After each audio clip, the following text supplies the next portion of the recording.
First contact in flames. The message arrived on a quiet Tuesday morning at SETI's primary listening post in New Mexico. Dr. Sarah Chen was halfway through her morning coffee when the signals began flooding in, their patterns too precise to be natural phenomena. Within hours, the entire scientific community was abuzz with the confirmation.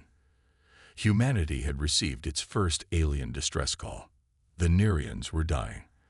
Their transmission painted a grim picture of a civilization on the brink of extinction.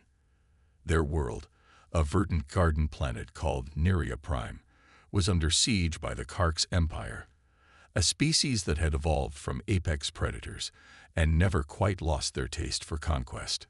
The Nerians were architects of living things, peaceful bioengineers who had shaped their world through careful cultivation rather than industrial development.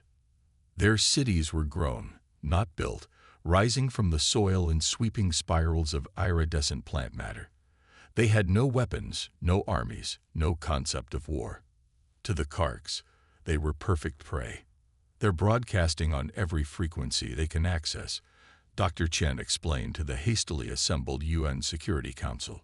The holographic display showed the Nerian transmission, translated into dozens of Earth languages. But what's more interesting is who else is receiving these signals.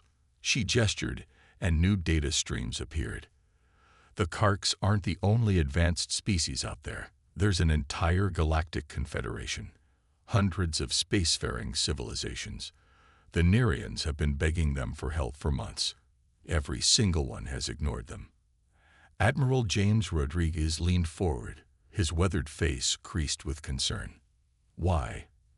If they're so advanced, surely they could stop this invasion easily. Politics, Chen replied, her disgust evident. The Confederation considers both the Nerians and humanity to be pre-emergent species, too primitive for full membership. The Karks have convinced them that this is an internal security action. Nobody wants to risk trade sanctions over a backwater planet. The room fell silent as the implications sank in. Humanity, barely able to reach Mars, was witnessing its first glimpse of galactic civilization, and it was just as callous and self-serving as any empire from Earth's history. How long? Rodriguez asked quietly. The Nerians have maybe 3 months before the Karks complete their orbital containment. After that, Chen shrugged helplessly. Total planetary genocide. The Karks don't take prisoners. Rodriguez stood, his decision already made. Then we have 2 months to figure out how to reach them. Admiral, one of the Chinese representatives interrupted. You can't be serious. We barely have fusion drives working in prototype.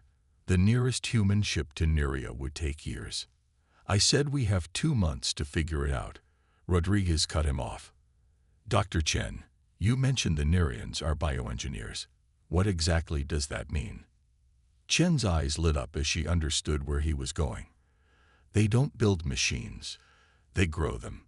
Their ships are living things, designed to survive in space. They've even managed to create organisms capable of faster-than-light travel, but the Karks destroyed most of them in the first wave. Rodriguez smiled grimly. Then we don't need to solve faster-than-light travel. We just need to get a small team to Neria with the right plans. The Nerians can grow us a fleet. The next 6 weeks were a blur of activity. While the world's governments publicly debated whether to reveal the existence of alien life, a secret coalition of military and scientific experts worked around the clock. They had one advantage. The Karks were so convinced of their superiority that they hadn't bothered to encrypt their communications. Every transmission, every tactical update, every scrap of technical data was being broadcast in the clear. The breakthrough came from an unlikely source. Dr. Yuki Tanaka, a theoretical physicist who had been studying the Karks' transmissions, noticed something strange about their faster-than-light signatures.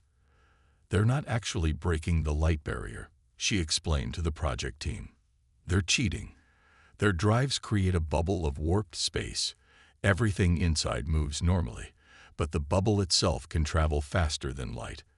And look at these energy readings. They're not even being efficient about it. She brought up a complex series of equations. We can't build a drive like theirs in time. But we don't have to. The principles are sound. We just need to think smaller, much smaller. The result was Project Firefly, a craft barely larger than a shipping container, designed to carry a small team of humans and enough technical data to give the Nerians a fighting chance. It would be a one-way trip. The drive would burn out after a single use, but it would get them there in time. The selection process for the crew was brutal. They needed people who could not only survive the journey but also work with an alien species to create a military force from scratch. In the end, they chose 5. A tactical expert, a xenobiologist, an engineer, a diplomat, and a doctor. Captain Maya Santos stood before the tiny ship that would carry them across the galaxy, her heart racing with equal parts terror and excitement. Behind her, her team made their final preparations. Dr. Sarah Chen, who had insisted on coming despite the risks. Commander David Park, whose tactical genius had revolutionized Earth's Special Forces training.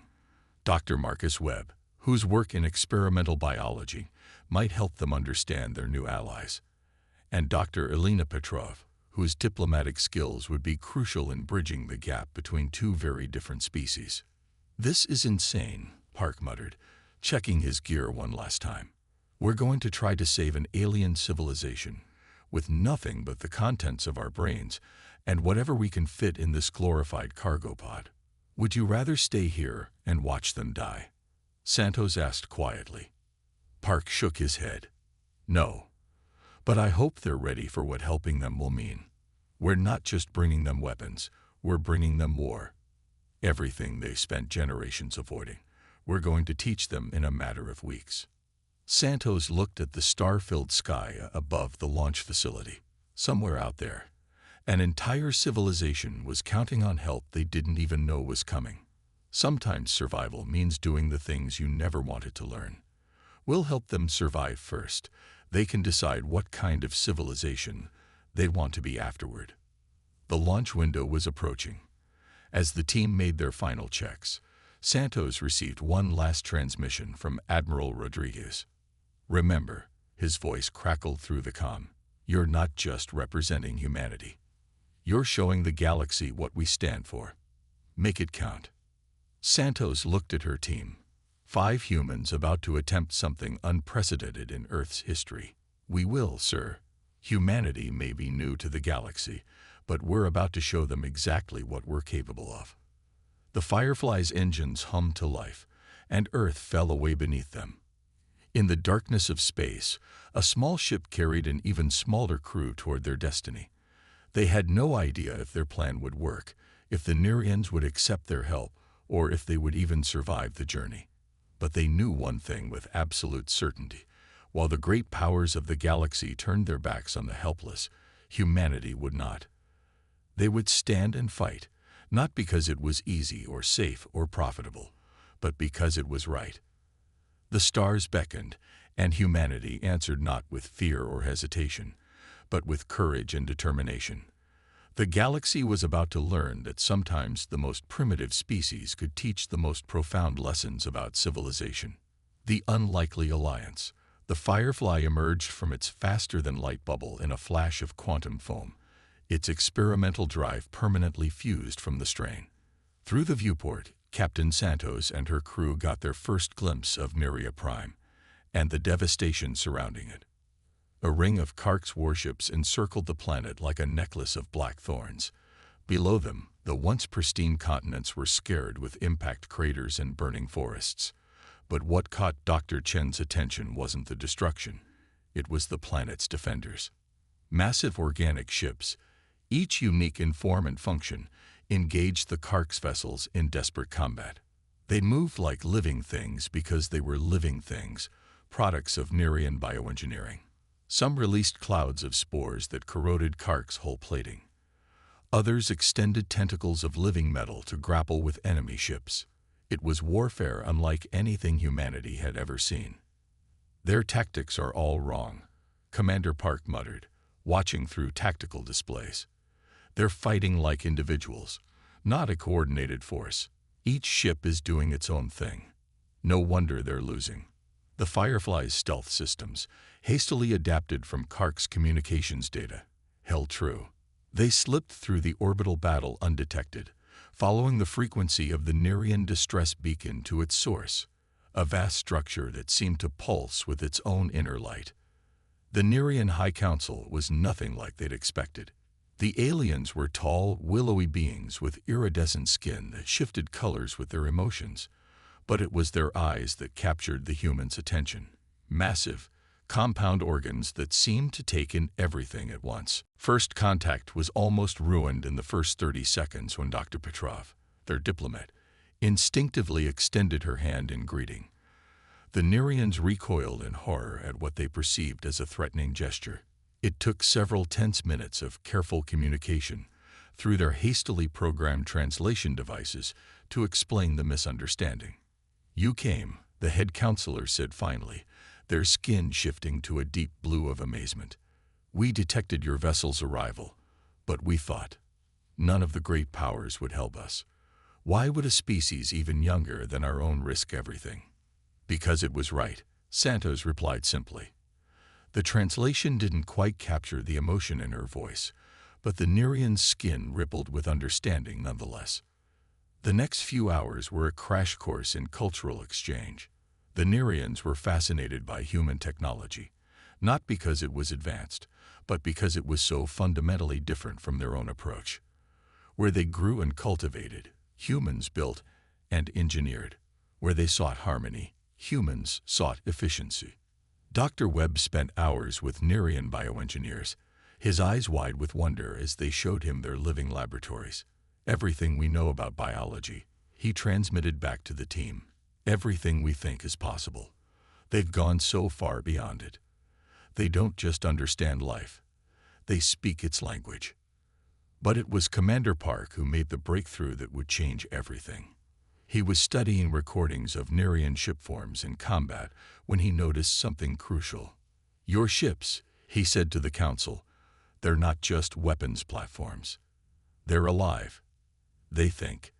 They feel. You're asking them to do something that goes against their nature." The head counselor's skin shifted to the gray of sorrow. "Yes, we can shape life, guide it, but we cannot change what it is. Our ship forms fight to protect us, but they cannot be true warriors. It is not in their nature to destroy." Park smiled. "Then stop trying to make them into something they're not. Work with their nature, not against it. You've been trying to make them fight like Kark's ships, but what if we design tactics around what they naturally want to do?" The concept was revolutionary to the Nerians. Instead of forcing their organic ships to act like mechanical weapons, they began designing combat strategies that played to their strengths. Ships that naturally produced defensive spores were positioned to support more aggressive variants. Those with healing abilities were integrated into strike formations to repair damage during battle. But the real game changer came when Dr. Chen suggested combining human and Nerian knowledge in a new way. "You understand biology in ways we can barely comprehend," she told the Nerian scientists. "But we understand something you've never needed to study: warfare. What if we helped you design ship forms specifically for combat roles, using our tactical knowledge and your biological expertise?" The project that emerged from this collaboration was unlike anything either species had created before. The Nerians used their bioengineering skills to grow ships that incorporated human military principles into their very DNA. Attack forms with natural armor modeled after Earth's armadillos, support ships inspired by social insects, command and control variants with neural networks based on human military communication protocols. Each new ship form was not just a weapon, but a living being designed to fulfill its role while remaining true to its nature.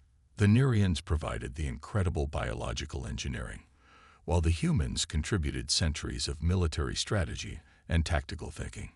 Dr. Petrov spent long hours with the Nerian Council, helping them understand concepts their peaceful society had never needed to consider: strategic deception, force multiplication, the importance of morale. In return, the Nerians taught humanity about their philosophy of harmony with life itself, showing how even in warfare, there could be a balance between necessity and respect for life. The transformation wasn't just military. As humans and Nerians worked together, they began to understand each other in deeper ways. The humans learned to read the subtle color changes that revealed Nerian emotions.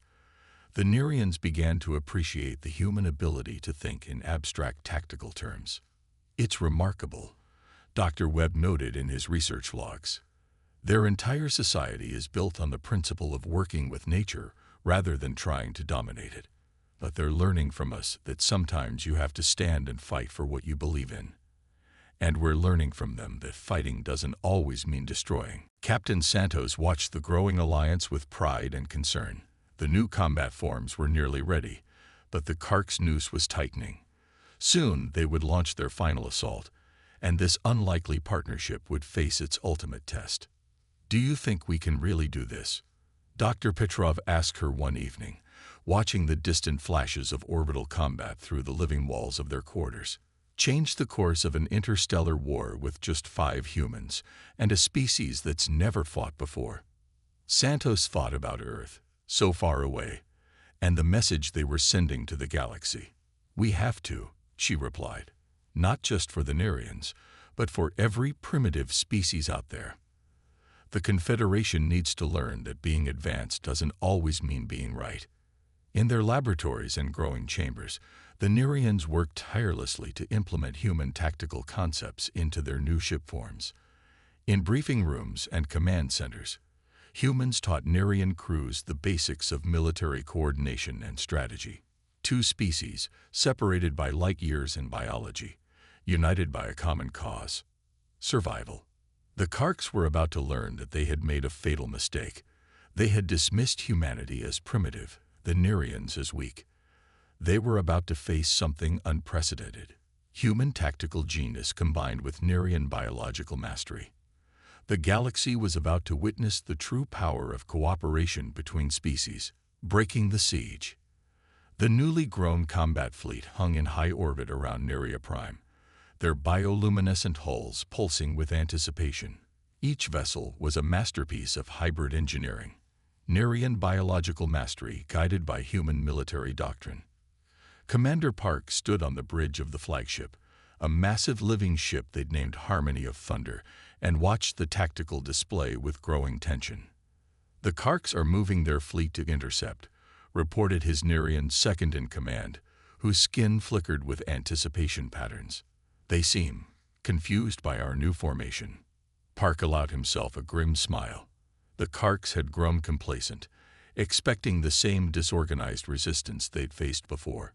Instead, they were looking at something unprecedented. A battle group organized according to Earth naval doctrine, but composed entirely of living ships. "Launch the Stingers," Park ordered, using the human nickname for the smallest attack craft. These darting, wasp-like vessels were based on Earth fighter concepts, but grown from Nerian biomatter. They moved with an organic grace that no mechanical ship could match. The space between the fleets erupted in chaos. The Stingers swarmed around the larger Karks vessels, their natural weapons, evolved from deep-sea predators, tearing into enemy hull plating. When the Karks returned fire, the Stingers split and reformed like schools of fish, making targeting nearly impossible. In the Harmony's tactical center, Dr. Chen watched the battle through the ship's sensory organs, a combination of biological perception and human combat analytics. "The Karks are trying to adapt their formation," she reported. "But their ships aren't designed for this kind of fluid combat. They're too rigid, too specialized." The Karks' commander proved their experience, quickly organizing a counterattack. Waves of energy weapons fire cut through space, destroying several Stingers. But this was exactly what Park had been waiting for. "Second wave. Execute pattern Hydra," he commanded.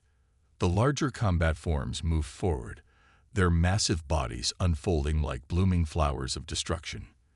These ships, inspired by Earth's mythology and Nerian biology, could split into multiple autonomous segments while maintaining neural cohesion. The Karks, prepared for conventional ship-to-ship combat, found themselves facing an enemy that seemed to multiply with every attack. When they concentrated fire on one section, it would split apart, each piece becoming a smaller but fully functional combat unit. Their breaking formation. The Nerian tactical officer reported, their skin flushing with victory colors. Their command structure can't handle this level of tactical flexibility. But the real surprise came from the third wave. While the Karks were distracted by the visible threat, specially evolved infiltrator forms, no larger than escape pods, had attached themselves to enemy ships. These creatures, dubbed Trojans by the human crew, began interfacing with the Karks vessel's outer hulls, their specialized organs producing compounds that disrupted both mechanical and electronic systems. The Karks' technological advantage began to crumble. Their energy weapons flickered and died as bioengineered compounds fouled their power systems. Their shields failed as microscopic spores invaded their generator cores. This wasn't just combat. It was nature itself rising up against them. Captain Santos watched from her command post as the battle unfolded exactly as they planned. The Karks, for all their advanced technology, had never faced an enemy that combined human strategic thinking with the adaptability of natural evolution. Remarkable, Dr. Webb muttered, monitoring the performance of their bioengineered ships.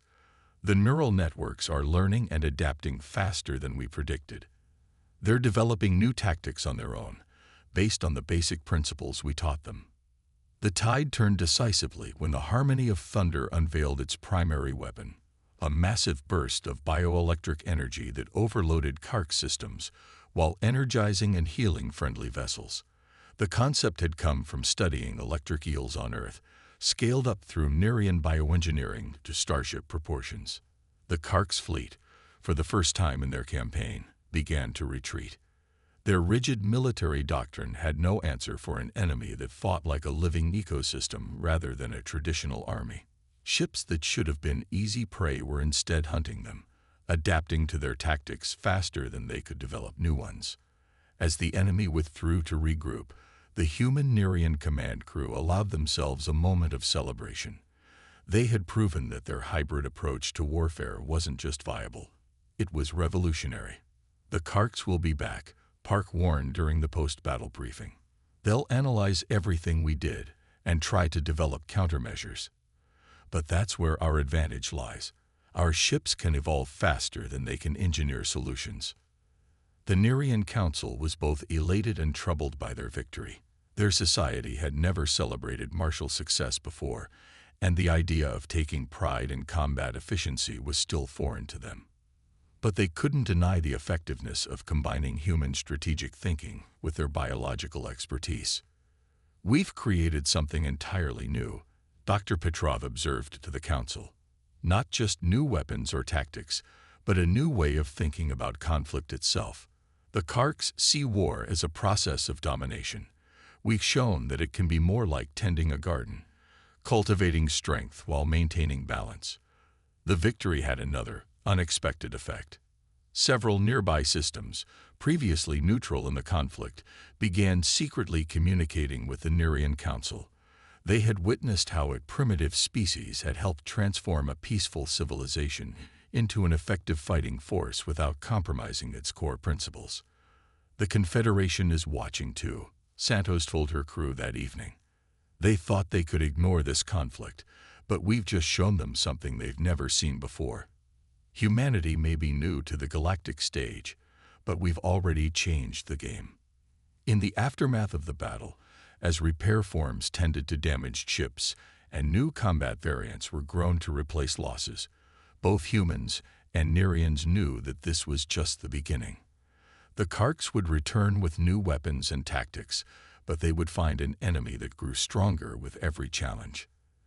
The Alliance had proven that the combination of human determination and Nerian biological mastery was more powerful than anyone had imagined. They had taken the first step toward not just saving Neria Prime, but showing the galaxy that true strength comes not from technological superiority, but from the ability to adapt, cooperate, and grow. The price of victory. 3 months after their first major victory, The war had reached a stalemate. The Karks had withdrawn their main fleet, but maintained a blockade of the Nerian system. Inside the blockade, a deadly game of innovation and counter-innovation played out daily. Every new biological weapon the Alliance developed was met with a technological countermeasure. Every tactical advantage was temporary. Captain Santos stood in the living observation dome of the Nerian capital, watching new combat forms grow in the massive biological engineering facilities. Her reflection in the transparent membrane showed the toll of endless combat. New lines around her eyes, gray streaks in her hair that hadn't been there when they'd left Earth. The Karks have adapted faster than we expected, Dr. Chen said, joining her at the window. The xenobiologist looked equally worn, her usual enthusiasm tempered by months of watching her creations die in battle. They've developed energy fields that disrupt our neural networks, weapons that target specific biological processes. We're running out of evolutionary paths to explore. Santos nodded grimly. The Karks weren't just learning to counter their weapons, they were learning to think more flexibly, to adapt their rigid military doctrine. The Alliance's greatest advantage was becoming their enemy's greatest teacher. Commander Park's voice came through their neural links, a technology born from the merger of human communication needs and Nerian biological interfaces. Council chamber now. The Karks just made a mistake. A big one. In the chamber, Park stood before a tactical display showing intercepted Karks communications. His expression was intense, almost predatory. They're pulling ships from their home defense fleet to reinforce the blockade. They're getting desperate. The Karks' homeworld is vulnerable. Dr. Petrov asked, her diplomatic training helping her see the political implications. That could change everything. If we could strike directly at their heart, force them to defend their own territory. Santos began, but Chen interrupted. We can't break the blockade. They've got too many ships, too much firepower. Even our best combat forms would be torn apart before they got halfway there. That's when Dr. Webb, who had been unusually quiet lately, spoke up. We don't need to break the blockade. We need to go under it. His hand shook slightly as he interfaced with the display, bringing up his latest research. I've been working with the Nerian Deep Science Division on something different. The images he displayed made even the Nerian counselor's skin pulse with shock patterns.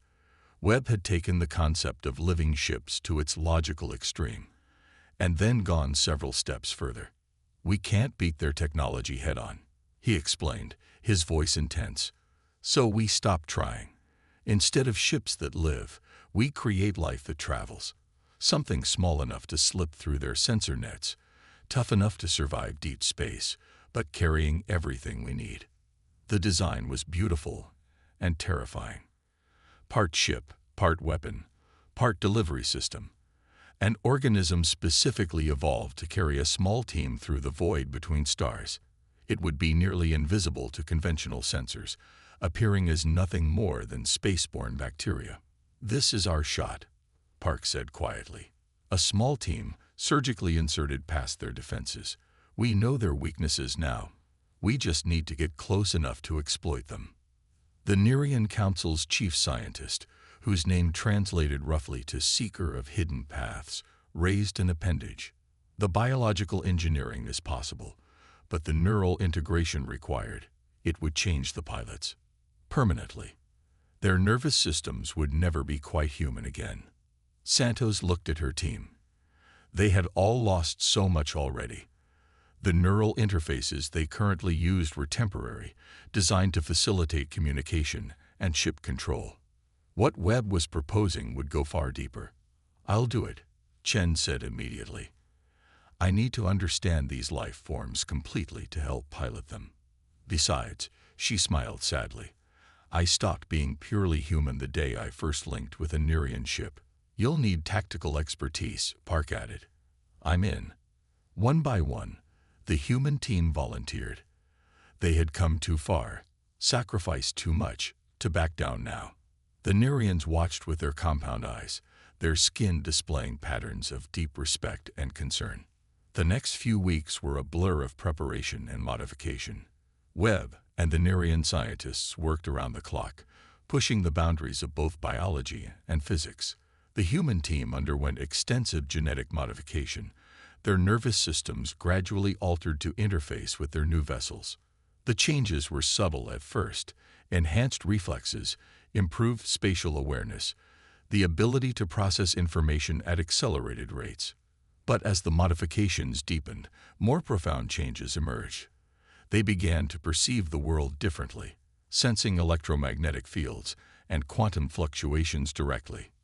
"We're becoming something new," Chen observed one night, watching neural patterns dance across her skin, a very Nerian display of emotion that her modified biology now allowed. Not quite human anymore, not quite Nerian. Something in between. The cost wasn't just physical. As their bodies changed, memories became fluid, shared through neural networks. They experienced each other's nightmares, felt each other's doubts and fears. The boundaries between individual minds began to blur. Santos struggled with the implications. They were changing themselves, perhaps irrevocably, to win this war. Where was the line between necessary sacrifice and losing their humanity entirely? A young Nerian scientist, working closely with Webb on the project, provided an unexpected perspective. "You humans always speak of humanity as if it's something that can be lost. But from what we've observed, humanity is not what you are, it's what you do. Your willingness to change, to sacrifice, to fight for others, is that not the very essence of being human?" The breakthrough came exactly 6 weeks after Webb's initial proposal. The biological vessels were ready, sleek, almost invisible creatures that existed somewhere between organic and energy states. They could slip through space like quantum ghosts, carrying their modified human pilots and enough biological weaponry to devastate a planet. Standing before the Council one final time, Santos struggled to articulate what this mission meant. Her skin now shifted colors with her emotions. Her thoughts partially merged with her team through their new neural architecture. They were no longer just 5 humans far from home. They were something unprecedented in the galaxy, a true hybrid of 2 species united by a common cause. "We came here to save your world," she told the Council, her voice carrying harmonics that touched both human and Nerian senses. "Now we're going to end this war, not just for Neria, not just for Earth, but to show the galaxy that power isn't about technology or biology. It's about the choices we make and the lines we're willing to cross to protect what matters." As the team made their final preparations, Dr. Petrov received an encrypted transmission from Earth, the first they'd been able to receive since the blockade began. Admiral Rodriguez's message was brief but clear. "Whatever you've become, you're still ours. Make it count." The modified humans interfaced with their living vessels, their consciousness expanding into new forms designed for the void. They were no longer merely pilots or warriors. They had become living weapons, guided by human determination and Nerian biological mastery. The Karks would never see them coming. They were looking for ships, for technology, for weapons they could understand. They weren't prepared for what humanity would become to defeat them. Legacy of the Stars. The journey to the Karks' homeworld took 3 weeks, moving through spaces that ships were never meant to traverse. The modified human team, merged with their living vessels, slipped through quantum rifts and void currents, their hybrid consciousness perceiving reality in ways neither purely human nor Nerian minds could grasp. They felt everything: the pulse of distant stars, the whispers of dark matter, the subtle gravitational songs of planetary systems. Their transformed bodies moved like thoughts through the cosmos, invisible to the massive Karks warships that swept space with their sensors. Contact in 30 minutes. Park's consciousness rippled through their shared neural network. His thoughts carried tactical overlays of the Karks' home system, derived from intercepted communications and enhanced by their new senses. Their orbital defenses are exactly where we predicted. The Karks' homeworld, Arcos Prime, hung in space like a jewel of industry and military might. Orbital shipyards stretched across the sky, while planetary defense platforms formed a deadly web around the planet. It should have been impenetrable, But the Karks had built their defenses to stop ships, armies, conventional threats. They weren't prepared for what humanity had become. The team split into their assigned vectors, their bodies shifting through quantum states that made them nearly impossible to detect. Chen's consciousness brushed against Santo's one last time, sharing memories of Earth, of who they had been before. Then they began their attack.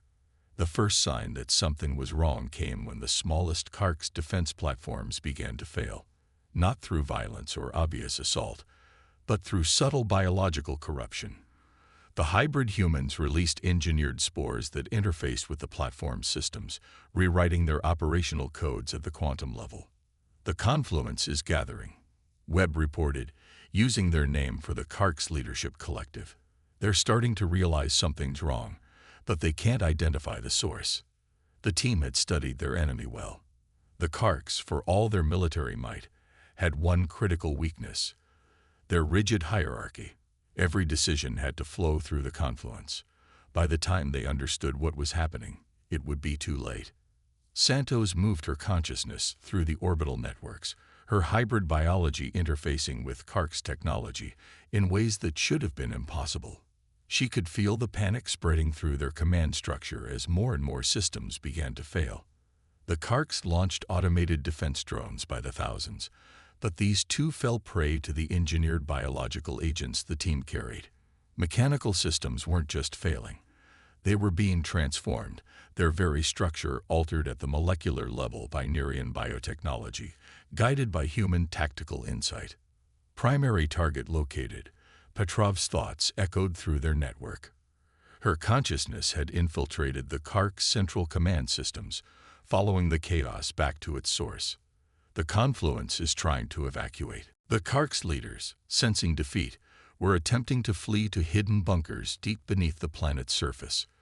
But they had never faced an enemy that could track them through the quantum signature of their own nervous systems. The team converged on the confluence's location, their hybrid bodies phasing through meters of armor and security systems. The Karks leaders found themselves face to face with beings they couldn't properly perceive, shifting forms that existed somewhere between matter and energy, human and alien. You could have helped them. Santos communicated directly into the confluence's collective consciousness, her thoughts carrying the weight of every death, every sacrifice that had led to this moment. The Nerians asked for peace. We offered you a chance to withdraw. Now you face something your weapons cannot fight. The confluence, for the first time in their history, knew fear. They were confronted by an enemy that had transformed itself to defeat them, that had sacrificed its own nature to protect others. Their rigid military doctrine had no protocol for this. The hybrid humans released their final weapons, engineered organisms that began to spread through the Karks leadership's neural networks. Not to kill, but to change. To force understanding and empathy into minds that had never known it. This is humanity's judgment. Park's consciousness resonated through the confluence chamber. Not death, not destruction, but transformation. The same choice we made, now forced upon you. The effect rippled through the Kark's command structure. As their leaders' minds were altered, their orders changed. Across the galaxy, Kark's fleets began to withdraw from conquered territories.